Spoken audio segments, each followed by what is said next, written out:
napakainit na usapin ito ngayon? Etong mga pagsingit na ginawa ni Senate President Chis Escudero mga kababayan sa 2025 budget or yung budget na nagkakahalaga ng 6.3 trillion mga kababayan. Biruin nyo, nakalagay dito 52.7 billion road projects ni Chis. Tad-tad ng red flags mga kababayan. Bakit tad-tad ng red flags? Basahin po natin. Sabi dito mga kababayan, alam ko marami na nagtalakay nito pero gusto ko ring ipakinig sa inyo kasi masyado namang unfair tuwing sisisihin si PBBM about po doon sa issue ng mga flood control project. Bakit kay PBBM nyo hinahanap yan? Naandito lang pala yung kasagutan. Diba? Eto mga kababayan, basahin natin. Sabi dito, nagkakahalaga umano ng 142.7 billion ang budget insertion or yung budget na isiningit ni Chis Escudero sa 2025 budget. Alam naman po natin kung gaano kalaki yung 2025 budget. Umabot po yan ng 6.3 trillion mga kababayan. So sabi pa dito, ito daw, 142.7 billion ang budget insertion ni Senate President Chis Escudero sa 6.3 trillion national budget kung saan inilaan sa inspektura ang pinakamalaking bahagi. Ayon sa ulat ng politiko, nakakuha ito ng kopya ng insertion ni Escudero. Nangunguna sa listahan ang road project na pinaglaanan umano ng halos 52.7 billion. Ganyang kalaki yung inilaan ni Chis Escudero, mga kababayan, sa mga road project.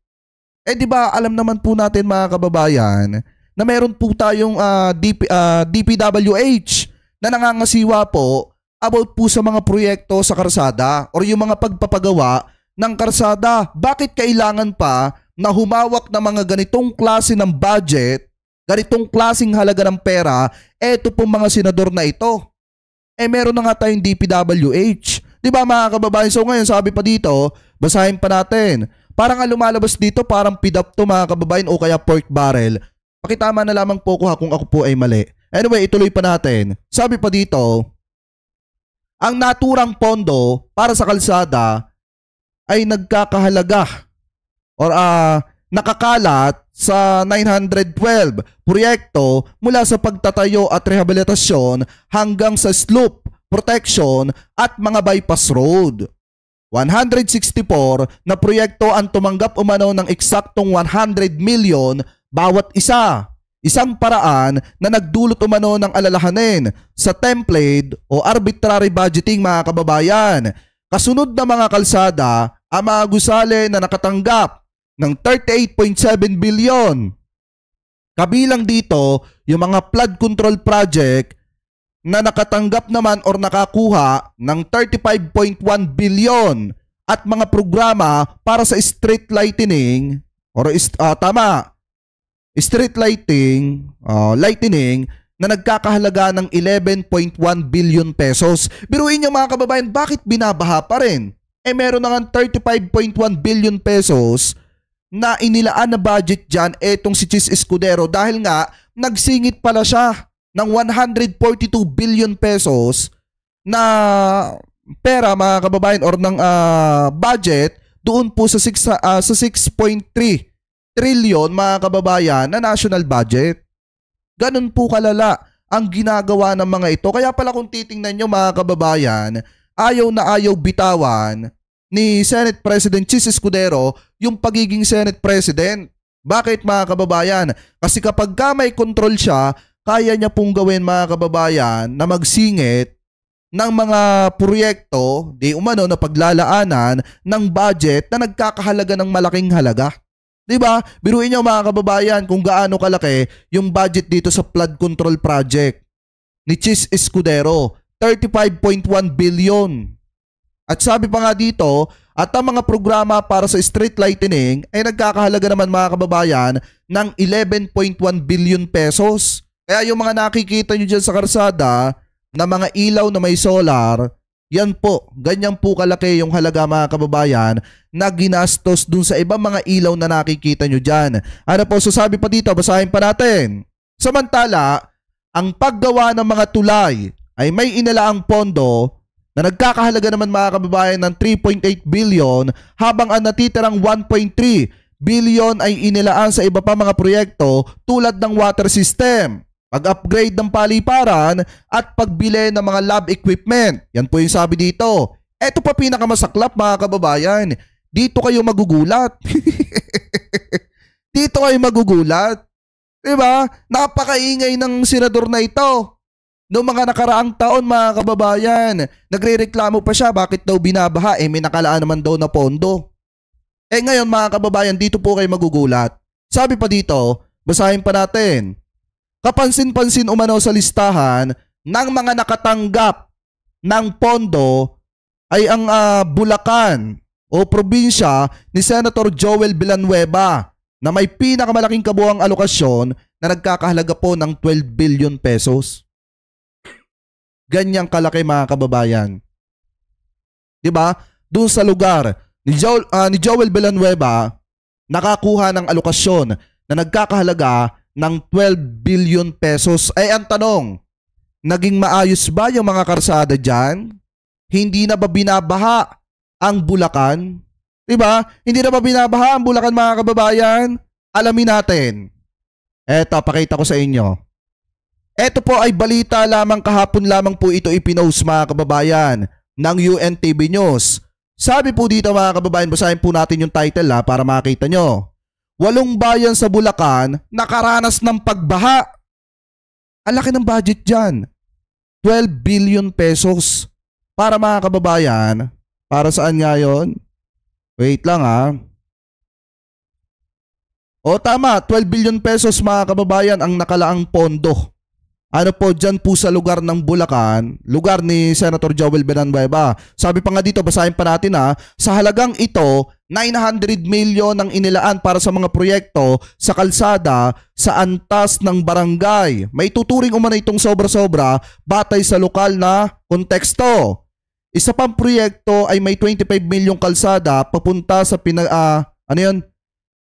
Pinalagdan Elementary and High School na 1 minutong lakad lamang umano ang agwat.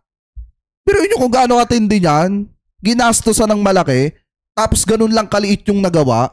Diba? So sabi pa dito, bukod sa malalaking halaga, may mga kahinahinala rin umanong label sa budget. Ang madalas ginamit na alokasyon, tag, may nakalagay na tag, package, na hindi sinasabi kung saan o para sa mga proyekto. Ngayon, kung ayos na yung mga kalsada dyan mga kababayan, isa lang din ibig sabihin dyan.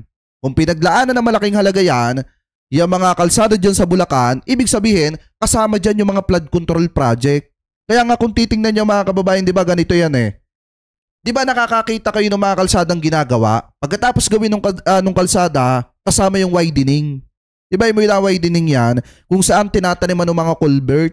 Yung mga culvert na yon ang nagsisilbing daanan ng tubig para hindi po magdulot ng baha. So siguro naman, dito po sa budget na nakuha ng lugar ni Senator Joel Villanueva, baka naman po doon sa ipinagawa ninyong kalsada, nadamay na pati yung mga flood control project. Ang tanong, binabaha pa ba ang Bulacan?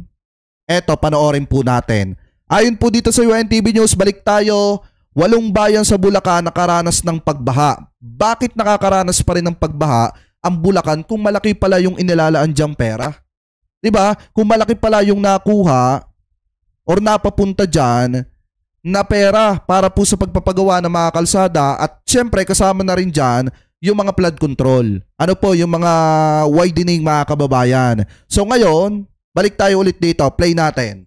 Nestor, ano na ang kasalukuyang sitwasyon ngayon sa probinsya ng Bulacan at marami na bang lumikas dahil sa baha?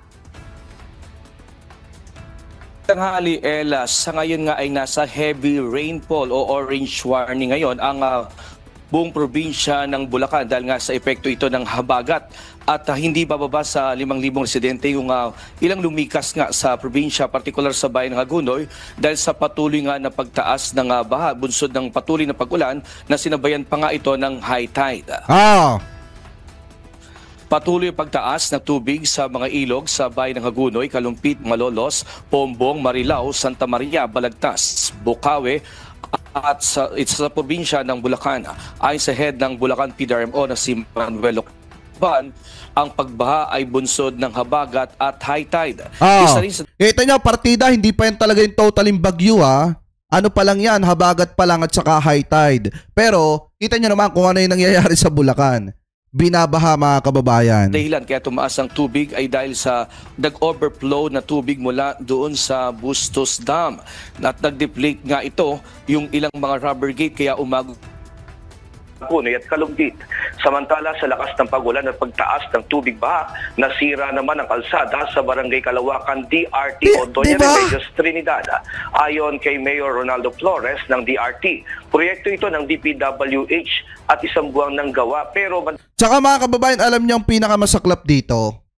Alam niyo pinakamasakit dito para sa DPWH? Hindi ko pinagtatanggol. Hindi ko pinagtatanggol ang DPWH. Ang problema kasi minsan, etong si senator or etong si congressman, wala akong pinapangalanan na, kukuha ng budget, kukuha ng pondo. Tapos gagamitin sa pagpapagawa ng mga kalsada. Ngayon, ang gagawin niya, kukuha siya ng kontraktor syempre. And then ang mangyayari, etong si kontraktor, kukontratahin yung kalsada, tapos pagdating kay kontraktor, eto namang si kontraktor kukuha naman ng subcon. Subcom o subcon. Pakitama na lamang po ako kung ako po ay mali. Ngayon pagdating kay subcon, mga kababayan, kukontratahin na naman niya. And then ang mangyayari, since nagpalipat-lipat na, titipirin na lamang po yung kalsada. Kaya ngayon ang nangyayari ganito po, ang nagiging resulta. Kaya nga kung titingnan nyo, minsan kaawa-awa din yung mga taga-DPWH. Bakit mga kababayan? Kasi hindi naman po nila proyekto yon, hindi naman po nila ginawa yon. Kung hindi si congressman o si senator ang nagpagawa nun, tapos kapag ka nasira, isisisi mga kababayan doon sa DPWH kahit hindi naman po nila proyekto yon. Nakukuha niyo yung pinupunto natin? Di ba pag nagagawa yung isang kalsada, ang laki-laki ng tarpaulin dyan ni mayor, ni congressman, ni senator. Tapos pag nasira si kalsada, mausisaan niya wala na yung tarpaulin, tapos biglang magiging proyekto ng DPWH na. madalas masira lalo na't may malakas na pag-ulan.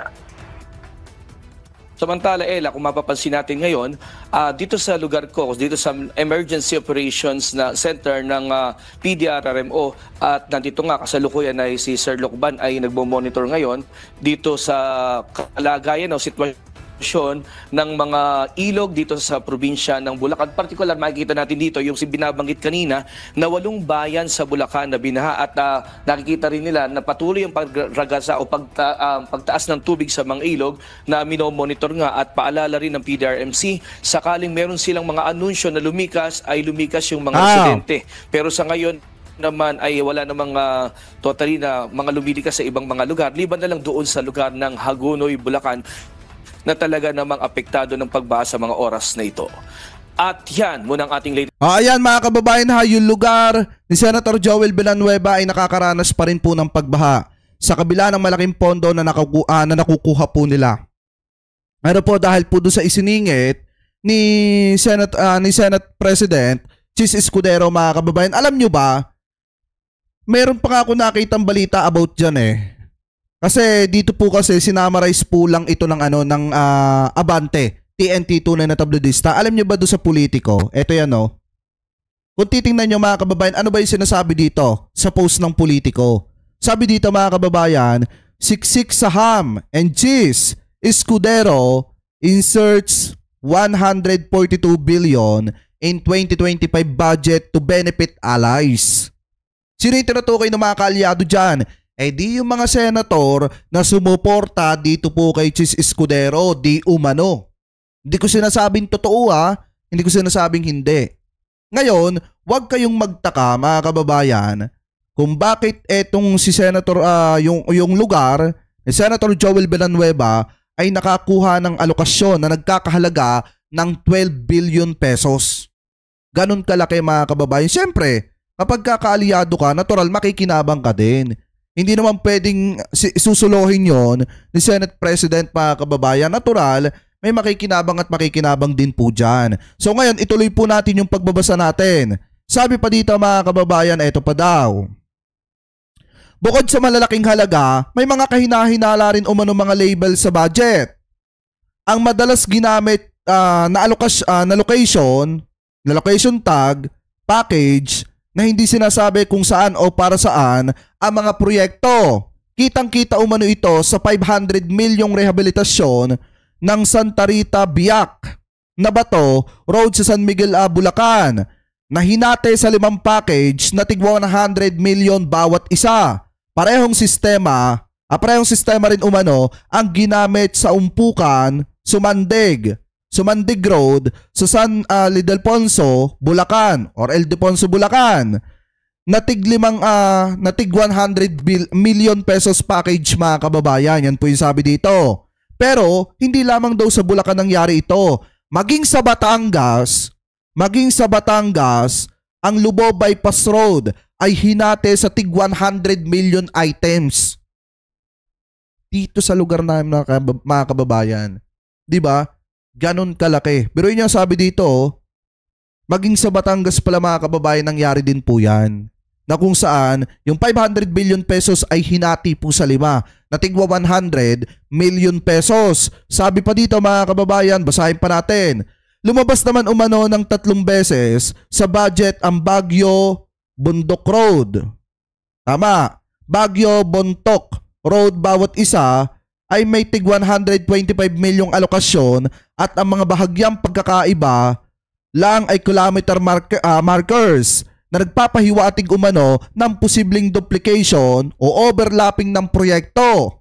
Pati ang Calamba Santa Cruz Pami Junction Road ay may 2 umanong hiwalay na entry na may kabuang halaga na 150 milyon. Ganyan po nila chinap-chap mga kababayan, di umano yung 142 billion pesos. Pero nakakapagtaka kasi dito, masyadong malaki itong 52 billion na ito para po sa road project. Ang tanong, saan po napunta yan? Diba? Ngayon nagtatanong tayo hindi po tayo naninira. Hindi po natin trabaho manira. Tayo po ay nagtatanong base po dito sa article na nababasa po natin. Kasi maliwanag naman po yung sinasabi dito sa politiko eh. Ito po kasi galing din sa politiko ito. Sinamarize lang ng Abante para mas madaling basahin at ipaintindi sa mga kababayang Pilipino po natin. Ngayon, sino po itong mga tinutukoy dito na nagbinipisyo ng mga kaalyado ni Chis Escudero? Ngayon, konti na lang iisipin ko, may kapalit ba yung pagboto ninyo kay Chis Escudero bilang isang Senate President uli sa 28th Congress? Ako nagtatanong lang naman. Diba, hindi po tayo naninira, nagtatanong lamang po tayo kung may kapalit po ba yung pagboto ninyo kay Chis Escudero. Kasi masyadong malaki po itong 142 billion pesos at hindi po yan basta-basta kayang ubusin ni Chis Escudero nang siya lamang po mag-isa. Saan niya ipaglalagay yan? Bakit binabaha pa rin yung ibang mga lugar na binanggit po dito katulad ng Bulacan? Diba mga kababayan? So ngayon sa atin, nagtatanong lang naman tayo. Ano po ba nangyari dito? Senate President Chis Escudero. Kaya pala ayaw ng mga ito mga kababayan. Tandaan nyo ba, nung isinusulong yung Chacha, yung charter change, di ba lahat kayo pamilyar doon? Ano yung sinabi ni Joel Villanueva? Hindi, parang pinapaltan yung kaluluwa ng natin, bansa natin. Di ba yun yung mga sinasabi niya? Kaya pala ganun na lamang po yung reaksyon nila kasi ayaw nilang mawala yung Senate. Pag nawala yung Senado, patay din yung kabuhayan. Di umano, mga kababayan. Hindi ko naman sinasabing totoo, hindi ko naman sinasabing hindi. Pero siguro kaya nang gagalaiti sila na ma-abolish yung Senado, dahil pagka na-abolish yung Senado, alam nyo naman kung saan pupulutin yung mga political career po nila. Pero kung akong tatanungin, mas maganda na dapat magkaroon na talaga ng totoong pagbabago. At yan po ay mangyayari kapag ka umusad na mga kababayan, eto pong charter change. Etong Chacha na tinatawag nila na ayaw nilang mangyari. Kasi hindi naman po talaga uunlad ang bansang Pilipinas kung meron mga kababayang kung merong mga iba't ibang mga opinion na hindi nag-i-stick sa isa. Kita nyo ba yung mga mayayamang bansa? Di ba ang nasusunod ay isang salita lang? Salita lang ng presidente, salita lang mga kababayan ng namumuno, hindi yung may magsasalita sa Senate, okay sa Kamara, pagdating sa Senate, haharangin nila. Katulad na lamang mga kababayan ng 200 pesos na dagdag sa sahod ng mga kababayang Pilipino po natin. Biruin nyo, nagagawa nga nila eh. Ito na nga lang yung sa atin mga kababayan eh. Nagagawa nga nilang magsingit. 'Di ba? Nagagawa nga nila magsingit sa budget, sa national budget, nang nagkakahalaga ng 142.7 billion pesos pero hindi nila magagawang aprubahan yung dagdag na sahod sa mga kababayang Pilipino po natin na nagkakahalaga ng 200 pesos lang. 'Di ba? Yung 200 pesos ginawa lang nilang 50. Ganyan po kayo binabarat ng mga yan. Sa totoo lang, pagdating dito sa kanilang mga kapakinabangan, ang lalaki nilang magsingit 142.7 billion. Pero pagdating sa inyo, sa interest ninyo, kulang na nga lang gawing piso yung ibibigay sa inyo. Buti nga naawa pa, ginawang 50. Pero kung tutusin, hindi po talaga makatarungan yan. Bakit? Dapat 200 pesos mga kababayan yung ibinigay sa inyo kasi yun lang naman ang hinihingi ninyo sa haba ng panahon na sinusuportahan nyo etong mga politikong ito, kaya nananatili sila sa kanila, kaya nagiging maayos yung kanilang mga political career. Di ba mga kababayan? Kawawa talaga ang taong bayan. Kawawa mga Pilipino. Pagdating sa 200 pesos, ginawang 50. Hinarang pa sa Senado. Pero pagdating dito sa pagsisingit ng 142.7 billion, nagagawa nila ng paraan. Kaya nga kailangan natin mga kababayan si Senator Ping Lacson. Kasi si Senator Ping Lacson lang naman ang makakapag niyan mga kababayan. Ang makakapaghubad ng maskara ng mga taong yan. 'Di ba? Ang makakapaglabas ng mga pork barrel nung ibang mga senators po natin. 'Di ba? Biruin nyo kung gaano katindi nito. Yung 142 billion nagawa ng paraan, yung 200 pesos ng mamamayan hindi. 'Di ba mga kababayan? Tapos ang masakla pa nito, si Senator Joel Villanueva, yung kanyang lugar, nakakuha ng 12 billion pesos, pero walong bayan sa Bulacan, nakakaranas pa rin ng pagbaha. May mga kalsada pa nasisira. Tapos kasalanan pa ng DPWH. Di ba mga kababayan? Di ba kung matatandaan nyo pa nga nung nakaraang taon, I think bagyong Karina ata yun. Di ba nagmumumura itong nagsasasalita itong si Joel Villanueva, nag-iingay.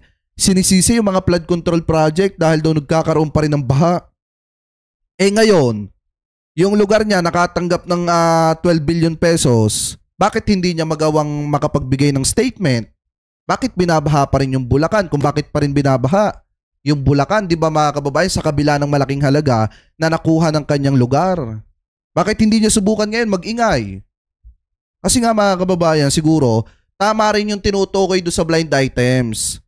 Na napakaingay nung isang senator na di umano ay malapit sa tapos nung nakatanggap na ng pondo, yung kanyang lugar, mga kababayan, nakakuha na siya ng pondo, biglang nanahimik. Siguro totoo nga kasi, alaki nang nakuha niyang pondo Asan yun? Ito, yung kapansin-pansin sa listahan na nakatanggap ng pondo ay ang Bulacan ng probinsya ni Senator Joel Villanueva na may pinakamalaking kabuang alokasyon na nagkakahalaga ng 12 billion pesos. Siguro kaya nanahimik dahil nakakuha ng ganyang kalaking pondo. Di umano, mga kababayan, hindi ko naman sinasabing totoo, hindi ko din naman sinasabing hindi, pero di umano. Ano po kaya ang tanong ko lang naman, Senate President Chis Escudero, sobrang laki naman po ng 142.7 billion pesos. At sobrang laki naman po ng 52.7 billion na halaga para po sa mga road project po ninyo. Saan po ba ito napunta? Sobrang titibay po ba ng mga kalsadang nagawa po nito? Tad-tad po ba ng mga malalaking bakal? 16mm ba yung ginamit yung bakal dyan? Diba? Kasi sobrang mahal ng kalsadang yon kung tutusin. Yung mga kalsadang pinatayo ninyo. Sana tinadtad nyo ng bakal yan para kahit papaano, hindi naman tayo lugi dun sa 52.7 billion na ginastos sa mga kalsadang yon. Diba? Oy, Papa Trix, mega love shoutout na napakasarap pa. Thank you sa panonood, tol. Oy, subscribe niyo yan si Papa Trix. Si Papa Trix TV, subscribe niyo po yan Ano yan, tropa natin yan na nagtatanggol sa gobyerno ni PBBM. Ano pa? Anyway, subscribe niyo po si Papa Trix TV mga kababayan. So ngayon kung titingnan nyo, yan po yung napakaingay na kini-question ngayon kay Senate President Sis Escudero. Dahil nga mga kababayan, talagang galit na galit sila kay Di ba kung matatandaan nyo, galit na galit po sila kay House Speaker Martin Romualdez. Bakit? Kasi, bakit daw etong si House Speaker Martin Romualdez, namimigay daw po ng mga akap sa mga kababayang Pilipino po natin, bakit daw nagpapaayuda? Yan daw po ay corruption. Yan yung sabi ng mga kritiko, mga kababayan. Pero, mas matindi pa pala, etong di umano kay Senate President na ito na 142 billion pesos na isiningit, mga kababayan, doon po sa national budget. Buti pa nga yung kay House Speaker nakakatulong sa mga kababayang Pilipino po natin, napapakinabangan at natitikman ng taong bayan yung pinaghirapan po nila. Eto, nakita ba ng taong bayan yan? Sure ba na nailagay lahat yan sa mga kalsada? Sure ba na nakapagpagawa ng mga establishmento dyan? Tayo nagtatanong lang naman, magkano kickback? Hindi, tanong lang naman mga kababayan. Diba? Kaya nga buti pa nga yung kay kay House Speaker Martin Romualdez, yung mga ginagawa ng ating mga kongresista na namimigay ng akap sa mga kababayang Pilipino po natin, buti pa yun nakakatulong at napapakinabangan ng taong bayan. Eto, hindi natin alam kung ano na ba nangyari dito. Kaya nga tayo nagtatanong kung saan napunta itong mga halagang ito. Anyway, mga kababayan, kayo po, ano po ang komento ninyo hingil po dito sa sinasabi ng politiko na kung saan ito daw pong siksik sa ham and cheese, Escudero insert 142 billion in 2025 budget to benefit allies para daw po makinabang yung mga kaalyado. So siguro yung mga bumoto sa kanya, baka may mga kapalit yon, di umano. Ako nagtatanong lang naman.